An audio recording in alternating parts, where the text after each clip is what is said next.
বিএনপিতে মহাসচিব পদে নাকি একটা রদবদল হবে এরকম আশঙ্কা অনেকে করছে এবং মহাসচিব পদে মির্জা ফখরুলকে সরিয়ে দিয়ে মঈন খানকে নাকি মহাসচিব করা হচ্ছে এমন গুঞ্জন শোনা যাচ্ছে এবং যেটা নিয়ে আপনি স্ক্রিনে দেখতে পাচ্ছেন যে ডেইলি ইত্তেফাক তারা একটা প্রতিবেদন করেছে যে সরে যাচ্ছেন ফখরুল, ভারপ্রাপ্ত মহাসচিব মঈন খান।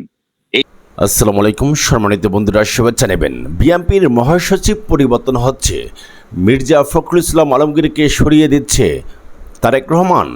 নতুন কে হচ্ছে মহাসচিব, এই বিষয় নিয়ে আমরা নাগরিক টিভি থেকে তথ্য পাবো। সম্মানিত দর্শক, সম্পূর্ণ নিউজটি স্কিপ না করে দেখলে বিষয়টা ক্লিয়ার হবেন।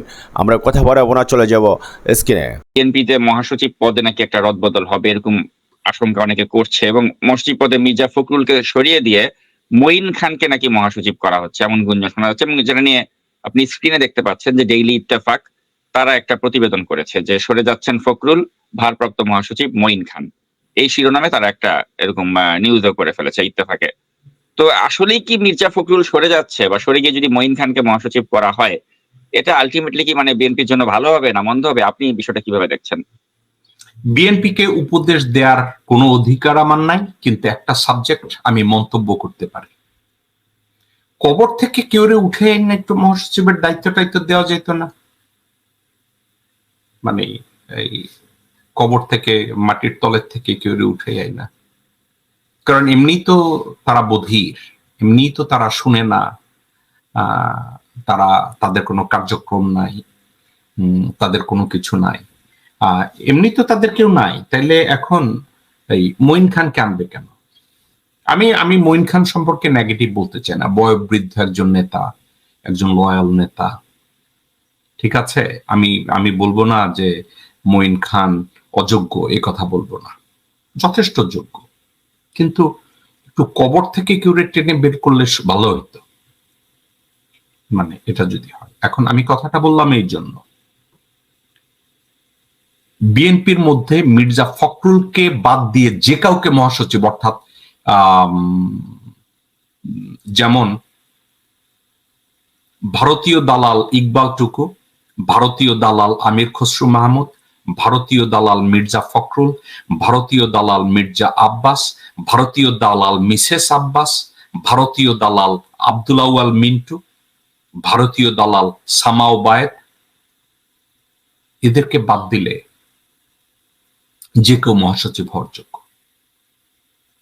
কিন্তু আপনি যদি আমাকে জিজ্ঞাসা করেন যে এই মুহূর্তে কাকে মহাসচিব হলে দলটাকে ঢেলে সাজানো যায়, তাইলে আমি একজন নবীন নেতার কথা কয়েকজনের কাছে আমি জিজ্ঞাসা করেছি, জেনেছি।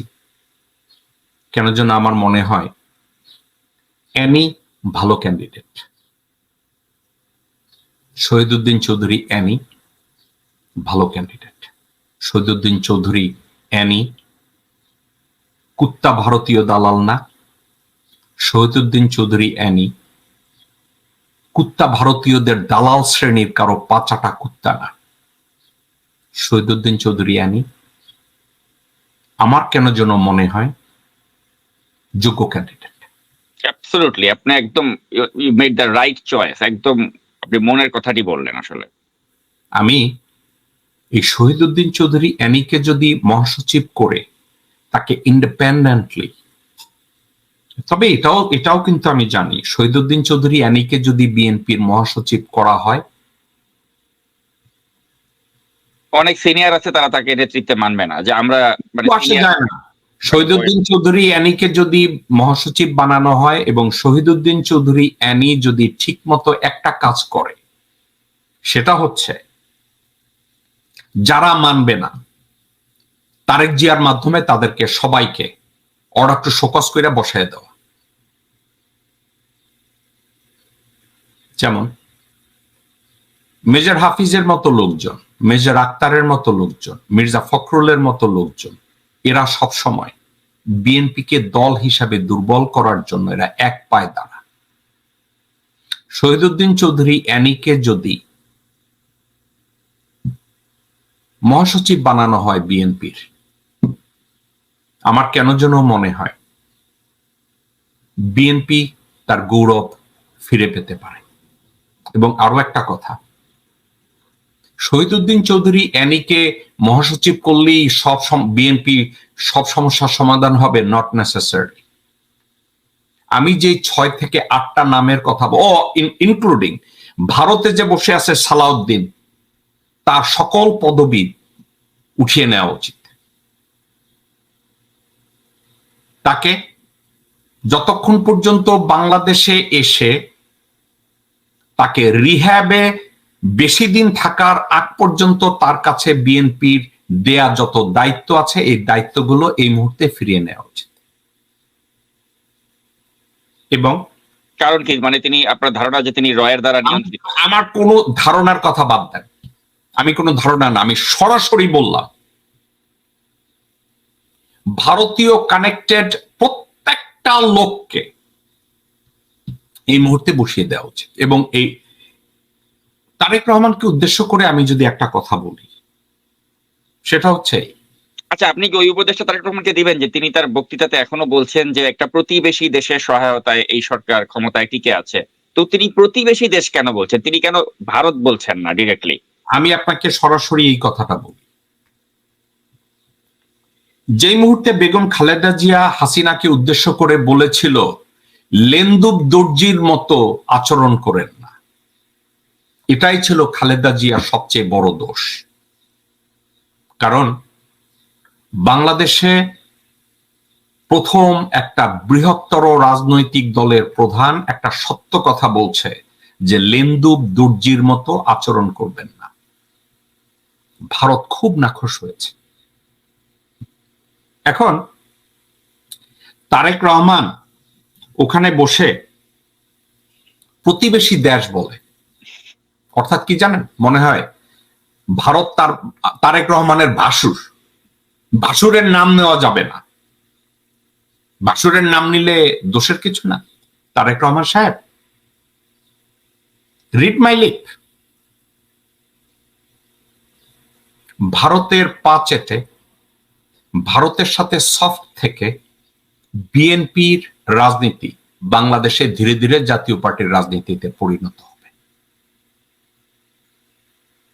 আপনি যদি ভারতের বিরুদ্ধে সরাসরি দাঁড়িয়ে আপনার আব্বুর মতো স্বাধীনতা ঘোষণার মতো একটা বক্তব্য দিতে আপনি ব্যর্থ হন, আপনারই আর কোনো গ্রহণযোগ্যতা থাকবে না।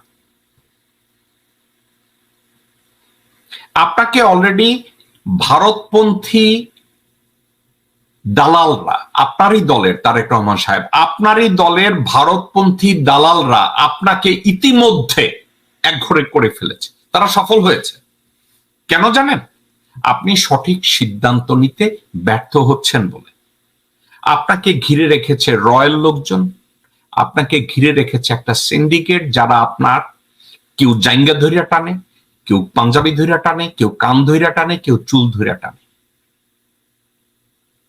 এখন এই মুহূর্তে আমি ভদ্রতার কথা বলছি না, এই মুহূর্তে অস্তিত্বের কথা বলছি।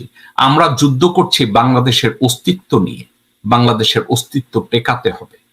আমরা স্বপ্ন দেখতে চাই যে আপনি এটা নেতৃত্ব দিচ্ছেন। আমরা স্বপ্ন দেখতে চাই আপনার মতো বৃহত্তর একটা রাজনৈতিক দলের নেতা এবং শহীদ রাষ্ট্রপতি জিয়াউর রহমানের সন্তান হিসাবে আপনি সামনে দাঁড়িয়ে যান। এটা দেশের মানুষের প্রত্যাশা। কিন্তু সোফার গত 16 বছরে আপনার কাছ থেকে কোনো একটা কর্মের বিষয়ে গর্বিত হয়ে কেউ বলতে পারে না যে হ্যাঁ আপনি এই সিদ্ধান্তটি নিয়েছেন। আপনি আমেরিকায় এই গত 15-16 বছরে একটা কাজ করেছেন। নিউ ইয়র্কে লেস্ট্রা টাইপ একটা লোককে, একটা চোর সাচ্চরকে আপনারা বেগম খালেদা জিয়ার বৈদেশিক উপদেষ্টা বানিয়েছিলেন। এর সাথে আপনার পাশের 2-1 বটতলার উকিল জড়িত। ফারুক সর্দার নামের একটা সাচ্চর কুত্তার বাচ্চা, এই ফারুক সর্দার নামের এই কুত্তার বাচ্চা 6 কংগ্রেসম্যানের সিগনেচার নকল কইরা বিএনপিকে ধূলিসাৎ করে দিয়েছিল। যে নিজেকে জাহিদ এফ সর্দার সাদি বলে। এই কুত্তার বাচ্চার নাম ফারুক সর্দার। ও যখন হাজতে ছিল ওরে বাইর করতে গিয়ে ওর পুরা নামটা আমি খুঁজে বের করছিলাম। কুত্তার বাচ্চা এখন অরল্যান্ডো ফ্লোরিডায় থাকে।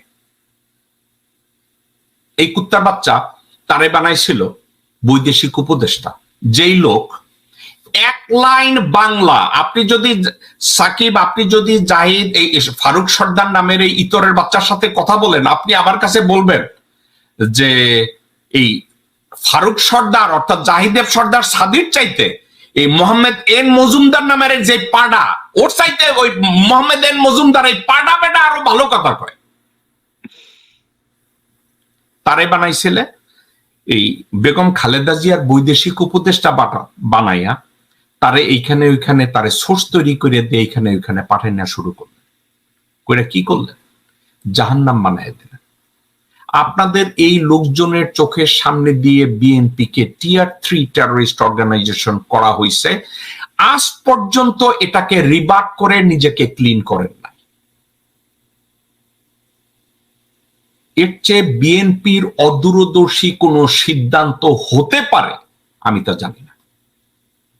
বিএনপির সব যোগ্য নেতারা আমেরিকায় আসে, এসে সব যোগ্য নেতারা এই সুমনের মতো হায় না, এরা বসে এখানে এসে ওই সিঙ্গারা সামোসার পার্টি করে, ফেসবুকে একটা ছবি দেয়, আপনারা ওখানে গিয়ে সন্তুষ্ট করে। স্টেট ডিপার্টমেন্টে ওখানে একটা বলদ্রে বসায় রাখছিলেন আওয়ামী লীগের গুন্ডা, নিজে এখন নব্য বিএনপি, মুশফিক ফজল আনসারি, যার জন্ম ছাত্রলীগ হইয়া, যে সারা জীবন ঢাকা কলেজে না তেজগাঁ কলেজে কোন জায়গায় ছাত্রলীগ করতো। আমরা এই বিষয়গুলোতে আমরা আলোচনা করব না। না না না, আপনাকে আমি কথাটা সার্বিকভাবে বিএনপি কেন ভালো না আমি কথাটা বলছি, কেন সফল হচ্ছে না। সাকিব, আপনাকে আমি বলি, বিএনপির বদনাম করলে কি আমার কেউ পয়সা দিবে পকেটে? দিবে না। কিন্তু আমাকে আপনি বলেন, আপনার কি মনে হয় না যে এটা বিএনপির সবচেয়ে একটা অদূরদর্শী সিদ্ধান্ত যে আমেরিকা টিয়ার 3 টেররিস্ট অর্গানাইজেশন বিএনপি কে করায়? সেম কানাডায়ও সেম কাজ করেছে এবং ইউরোপিয়ান ইউনিয়নেও বিএনপি টিয়ার 3 টেররিস্ট অর্গানাইজেশন অলিখিত ভাবে। আপনার কাছে মনে হয় না এর চেয়ে আর জঘন্য কিছু হইতে পারে না যে তার এই ব্যাপারে কেউই কিছু করছে না? আপনার কি মনে হয়? আমি আজকে বললাম আপনাকে, আপনি আমাকে বলেন আমি যদি ভুল বলে থাকি। আপনি বলছেন আমরা বদনাম করলাম না, বদনাম না, আমি আপনাকে সরাসরি বললাম। গত 16 বছরে